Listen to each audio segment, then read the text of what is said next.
Buenas tardes, Inge. Presentación del grupo de ensayos demostrativos de la mecánica de materiales, presentado por Diego Ventura, Gerson Ulloa, Gilberto Mármol y Luis Herrera. Tenemos la introducción. Para este proyecto se han tomado como base de estudio los temas asignados por el catedrático, a saber, torsión, tracción, ley de Hooke, deflexión de vigas, módulo de Young, ensayo cortante y curva de esfuerzo de formación. Se han investigado cada uno de estos y se han descrito de forma técnica y se han explicado a modo de poder usar o aplicar estos temas en la ingeniería cotidiana. Tenemos el objetivo general, el cual es comparar mediante ensayos prácticos los resultados teóricos obtenidos en la mecánica de materiales y los objetivos específicos, los cuales son conocer los temas asignados en grado de poder entenderlos y desarrollarlos de forma clara para poder resolver problemas aplicados a la ingeniería, demostrar mediante cálculos las fórmulas para resolver los problemas de cada tema y comprender la mecánica de materiales por medio de las leyes y reglas ya estudiadas para la ingeniería.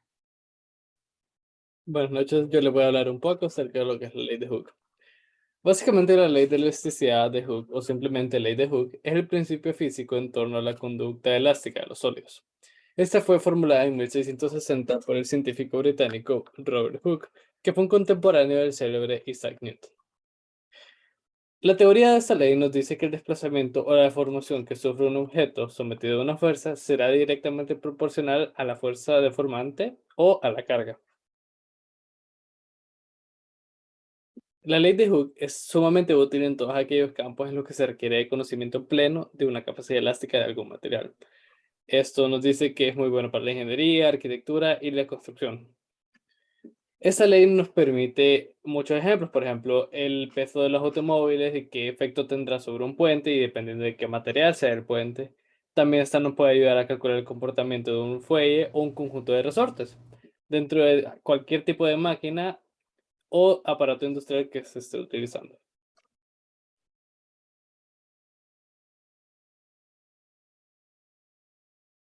En este pequeño ejercicio práctico se puede ver que si a un resorte se le cuelga una masa de 200 gramos y se deforma 15 centímetros, ¿cuál sería el valor de su constante? Este es un ejercicio bien simple en el que primeramente tenemos que cambiar los gramos a kilogramos, los centímetros a metros. Después, para sacar la fuerza, hacemos una simple multiplicación de masa por gravedad que nos da una respuesta de 1.96 newtons. Y luego despejamos la fórmula para la ley de Hooke y poder sacar la constante, que esto es básicamente la fuerza dividida entre la distancia de deformación. Y esto al final nos va a dar una respuesta de 13.06 newton metros. Ahora vamos a ver un pequeño video en el que se puede observar un poco cómo funciona la ley de Hooke. Buenas noches, ingeniero. En este video haremos una pequeña demostración acerca de cómo funciona la ley de Hooke. Para este experimento vamos a utilizar nuestro elástico, una regla y 3 piedras. Cada piedra tiene un peso de 0.01 kilogramos que vamos a utilizar para sacar la fuerza de cada vez que se va a probar. Para empezar, podemos notar que el elástico tiene una distancia de 4.5 centímetros.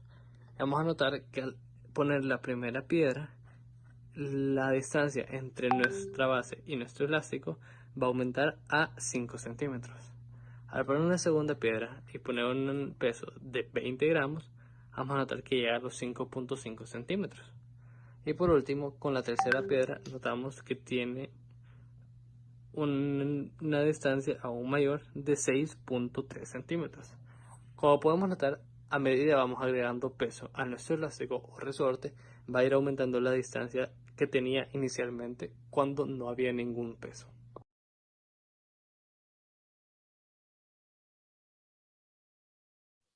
Bien. Para la deflexión de las vigas, tenemos que en ingeniería la desviación es el grado en que un elemento estructural es desplazado bajo una carga. Esto puede ser referido a un ángulo o distancia. La deflexión de un objeto bajo una carga se puede calcular integrando la función que describe matemáticamente la pendiente de la forma bajo la cual está siendo puesta esta carga. Para la curva de deflexión tenemos que son vigas cargadas por cargas, valga la redundancia, laterales por longitudinales. El eje longitudinal del recto inicial se deforma en curva conocida como curva elástica de la viga o curva de deflexión.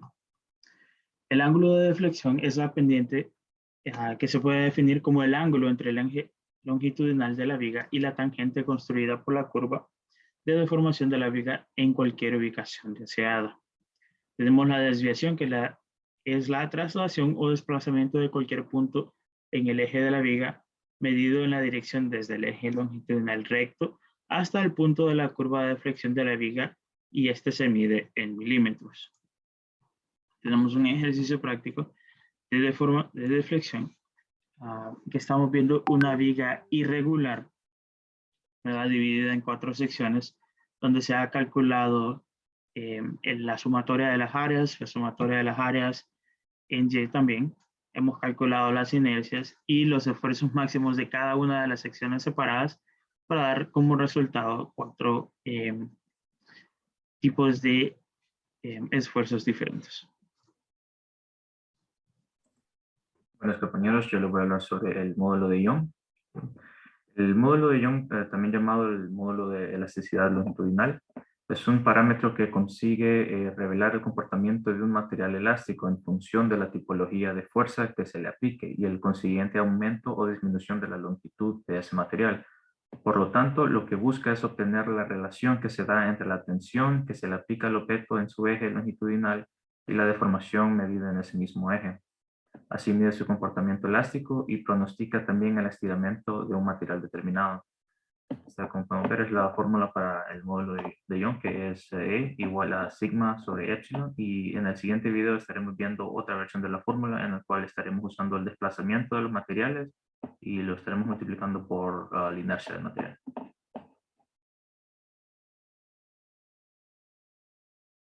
Hola compañeros, el día de hoy haremos un experimento sobre el módulo de Young, en el cual haremos los cálculos necesarios.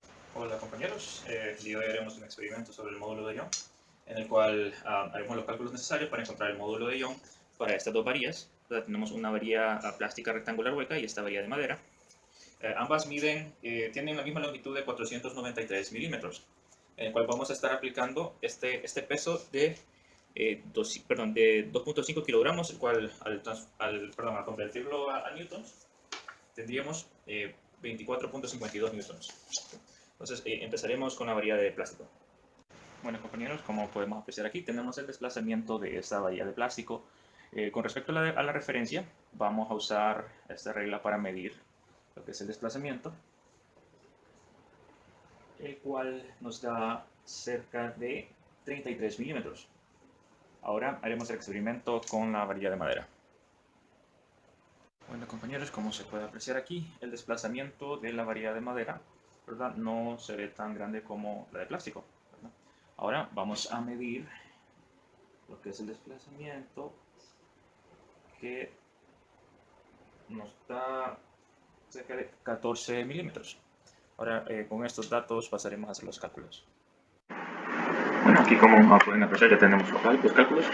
Primero, para la varilla de plástico, lo que hacemos es conseguir la inercia. Aplicamos la fórmula, esta es la inercia total, ¿verdad? 1 sobre 12 por lo que es la base, por la altura. Esta es la inercia total. Ahora, como es un área hueca, le restamos la inercia de esa área hueca, ¿verdad? Todo esto también se consiguió se midió con la regla y después se pasó a metros. Entonces tenemos una inercia total de 2.25 por 10 a la menos 10 metros al cuadrado, perdón, metros a la 4. Ahora hacemos la sustitución en la fórmula del módulo de Young. Entonces aquí tenemos la fuerza, 24.52 newtons, la longitud de la varilla, que es 0.493 metros, esto va elevado al cubo. Ahora, esto va sobre 48, que esto ya lo proporciona la fórmula. Después, el desplazamiento de la varilla, que nos dio 0.033 metros. Ahora, esto se multiplica por lo que es la inercia, ¿verdad? Y eso nos da un total de 8.24 gigapascales para la varilla de plástico. Ahora, para la varilla de madera, el procedimiento es exactamente el mismo, ¿verdad? Sacamos la inercia de la base de altura del cubo, que nos da 2.783 por 10 a la menos 10 metros a la 4. Se hace la misma sustitución. Ahora, ¿verdad? Aquí lo único que cambiamos prácticamente es la inercia y el desplazamiento, que ahora es 0.014 metros. Y esto nos da la inercia el módulo de Young para la varilla de madera de 16.14 gigapascales.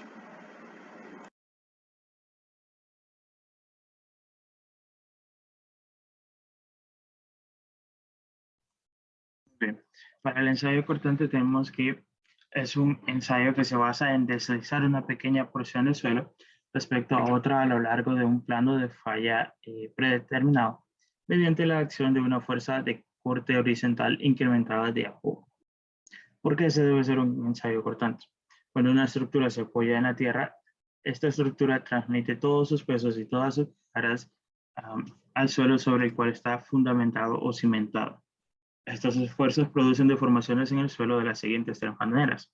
Tenemos deformación elástica de las partículas, cambio de volumen en el suelo como consecuencia de la evacuación de líquido y deslizamiento de las partículas que pueden conducir al deslizamiento de una gran masa de suelo.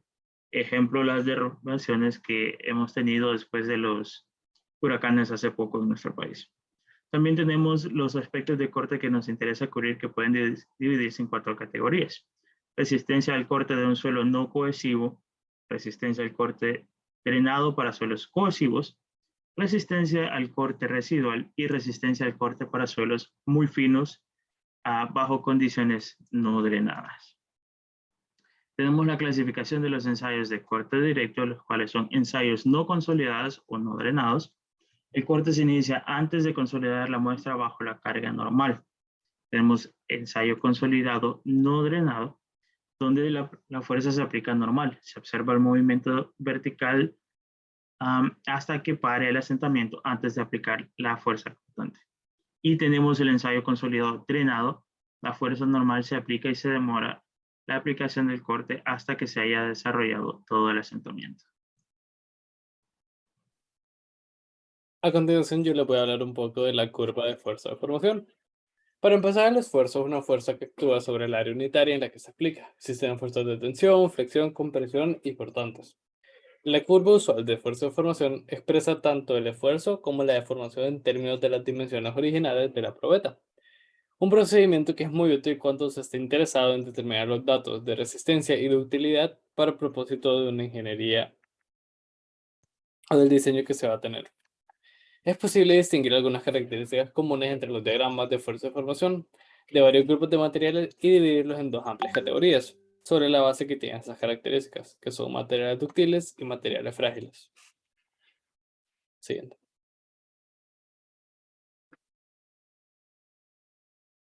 Las zonas importantes del diagrama de fuerza de formación son 4. La zona elástica, que es la parte donde al retirar la carga el material regresa a su forma y su tamaño inicial. La zona de fluencia o cedencia, que es la región en donde el material se comporta plásticamente, es decir, en la que continúa deformándose bajo una tensión constante. La zona de endurecimiento, que es la zona en donde el material retoma tensión para seguir deformándose, va hasta el punto de tensión máximo. Y la zona de restricción. En este último tramo, el material se va poniendo menos tenso hasta el momento de la fractura. Después están los puntos críticos del diagrama, que son 7. El límite proporcional, que es la tensión máxima para la cual la deformación es proporcional a la tensión. El módulo de elasticidad, que es la relación entre la tensión y la deformación del acero. Este es válida hasta el límite proporcional. El punto o la tensión de fluencia. Esta es la tensión para la cual el material se comporta plásticamente, el cual fluye a un valor constante de tensión. El límite elástico, que es la tensión máxima para la cual la deformación es completamente recuperable, pasado este valor queda una deformación permanente. El esfuerzo último, que en este punto el material ha alcanzado su capacidad máxima de resistir al esfuerzo que actúa sobre ella. Y si la fuerza sigue actuando, entonces a partir de ahora este material se colapsará hasta llegar al esfuerzo de ruptura. El esfuerzo de ruptura, también conocido como el esfuerzo de fractura, es este punto en el que el material sometido al esfuerzo llega a fracturarse de forma permanente y ya no se puede volver a recuperar. Por último, tenemos lo que es el ejercicio práctico, que aquí se puede ver cómo está la fuerza de alargamiento, que se termina en el esfuerzo de formación, que simplemente se divide el delta de la fuerza de alargamiento entre el área y después la fuerza entre el área fracturada. Esto básicamente nos permite hacer la gráfica de fuerza de formación, que pueden ver que empieza de una forma lineal, después se mantiene lineal horizontalmente por un tiempo y luego va a empezar a bajar hasta crear una forma de una U invertida.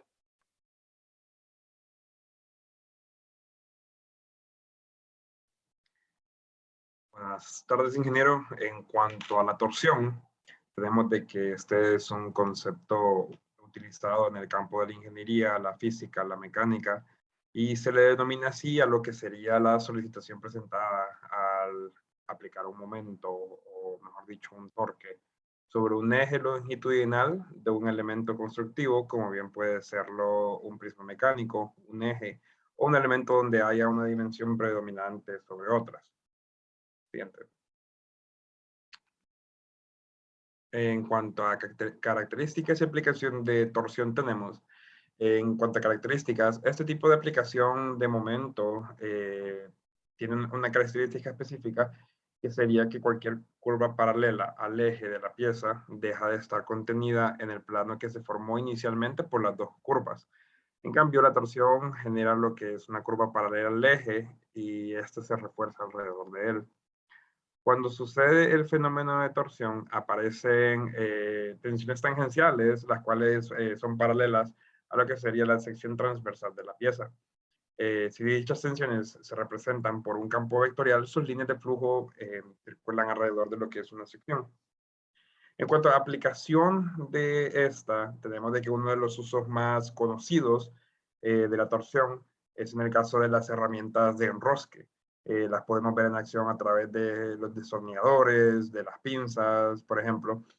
Sin embargo, un uso bastante interesante de esta fuerza es la aplicación de una máquina específica de torsión. La máquina de torsión se emplea más que nada para determinar lo que es el comportamiento de los materiales que deben someterse a cargas de giro. De esa forma se obtienen datos materiales a utilizar, entre ellos lo que sería la resistencia máxima, su límite proporcional al corte, y también la tenacidad, resiliencia y rigidez del mismo material. Ese tipo de ensayos básicamente se aplican en piezas como son los ejes de transmisión en los vehículos, los resortes de torsión, tornillos y algunos cigüeñales, por ejemplo. Siguiente. En cuanto a tracción, tenemos que la tracción, pese a ser un proceso mecánico, se trata también desde una perspectiva de ingeniería, debido a que se utiliza en este sector para lo que es la construcción de estructuras y el estudio de tipo de materiales.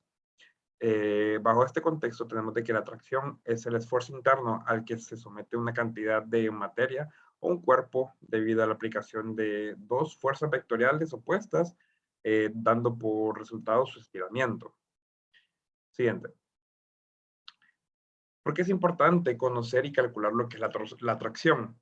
Es de vital importancia este cálculo debido a que los materiales pueden conformar estructuras peligrosas e ineficientes al ser sometidas a fuerzas que no son compatibles a su índice de tracción o de resistencia.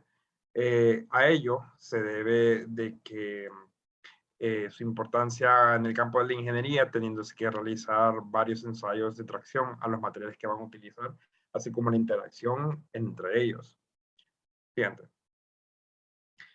Algunos ejemplos que tenemos nosotros de tracción de uso cotidiano pueden ser los siguientes. La oscilación de edificios ante fuertes vientos, una soga siendo estirada en sus extremos, la cuerda de un remolque de un auto que recibe auxilio por parte de una grúa, los cables de tendido eléctrico o inclusive los puentes colgantes o estructuras similares con estas.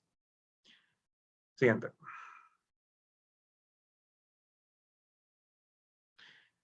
Antes de mencionarles lo que es el comportamiento de materiales a tracción, me gustaría mencionarles cómo se mide dicha tracción. Para determinar si el valor, para determinar si es viable lo que es el uso de un material en una estructura, se realizan varios ensayos de tracción, como les mencioné previamente. Esta prueba se realiza sometiendo lo que es una probeta estandarizada a una tracción que se desarrolla de forma creciente hasta la rotura del material. Con esta medición se calcula el coeficiente de tracción específico de cada material que se está utilizando en ya sea una construcción o en algún otro elemento el cual esté recibiendo esta fuerza. Además, mediante este ensayo también se pueden determinar lo que serían otros datos como lo que sería el módulo de elasticidad de dicho material, ideal para cuantificar lo que sería la proporción del ensayo, el coeficiente de Poisson que también cuantifica lo que es la relación entre el alargamiento longitudinal del material y también el acortamiento transversal al someter el material a tracción. Y también cabe mencionar de que mide también lo que serían los límites de la afluencia, la proporcionalidad y el elástico. Ahora sí, en cuanto a comportamientos de materiales a tracción, perdón, los comportamientos de los materiales frente a la tracción siempre suele ser variado. Esto más que nada depende de las propiedades intensivas propias de cada uno de ellos. Algunas de estas propiedades son determinantes en lo que sería la fragilidad, la ductibilidad, maleabilidad, elasticidad o inclusive hasta la plasticidad de dicho elemento. Porque, por ejemplo, lo que son los materiales de estructura pétrea o artificiales, estos se pueden comportar de forma deficientes ante lo que sería un esfuerzo de tracción con una resistencia mínima. Al contrario de, por ejemplo, lo que es un acero, el que demuestra alta resistencia a la tracción, motivo por el cual se utiliza bastante junto a lo que serían los materiales pétreos para evitar fisuras. Y también un ejemplo específico de este elemento es lo que sería el hormigón armado. Siguiente.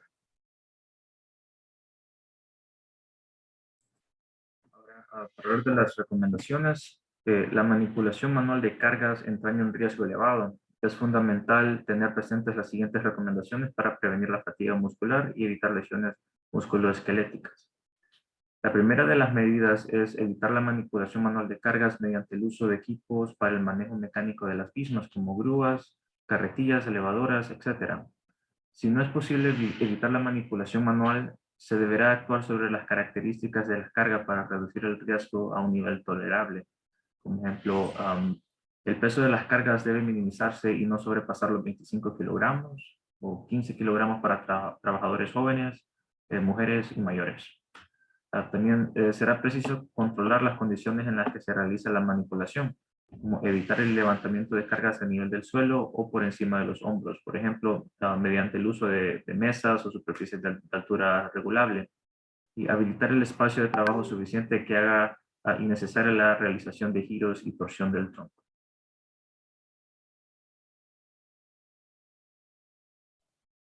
Como conclusiones ante esta exposición, tenemos de que se profundizó y exploró lo que sería la definición respectiva de cada uno de los temas asignados a esta presentación, para así nosotros tener una clara idea de lo que es su futuro uso al momento de desempeñar nuestra carrera como profesionales. También tenemos como punto número 2, utilizando conocimientos compartidos en esta presentación, como por nuestra fuente de información y nuestro catedrático, pudimos resolver de manera eficiente lo que serían ejercicios de los temas asignados. Como tema número 3, es de que entendiendo los temas asignados de manera teórica y numeral, estamos listos para poder aplicar los conocimientos que hemos adquirido durante esta presentación para solventar un caso cuando este se presente en la vida real. Con esto damos por concluido lo que sería la exposición referente a, referente a los ensayos demostrativos de la mecánica de materiales. Esperemos de que con toda la información que hemos compartido hayan aprendido un poco más. Esperemos también de que haya sido del agrado de todos ustedes. Con esto nos despedimos. Muchas gracias.